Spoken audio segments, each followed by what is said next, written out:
స్పర్శతో నన్ను దీవించుము, దేవాని స్పర్శతో నన్ను తాకుము. అందరికీ నమస్కారం.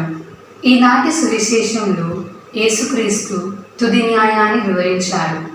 ఆయన మహిమలో తిరిగి వచ్చి సింహాసనంపై కూర్చొని సమస్త జనులను తన సముఖంలో చేరుస్తారని వర్ణించబడింది.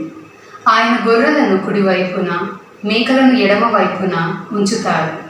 ఇక్కడ గొర్రెలు నీతిమంతులుగా, మేకలు దుష్టులుగా పరిగణించాడు. ధ్యానించాల్సిన విషయాలు: సేవా జీవితం దేవుని రాజ్యంలోనికి ఆహ్వానం.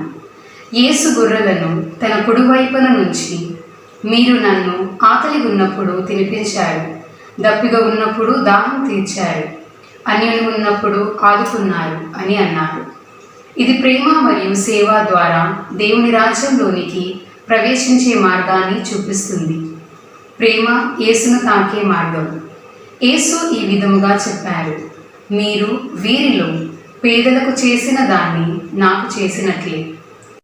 దీనివల్ల మనం ప్రతి ఒక్కరి సోదాభావంతో సహాయం చేయడం వలన యేసుని ప్రేమించడం స్వస్థమవుతుంది. మన జీవితాలలో గుర్తు చేసుకోవాల్సిన విషయాలు: మనం సహాయపడే ప్రతి వ్యక్తులలో యేసును చూడాలి. ప్రేమ, దయ, సహాయపడే మనస్సు మన జీవన ఉదయం కావాలి. మనం అవసరమైన వారిని చేయగలిగిన సాయం చేయాలి.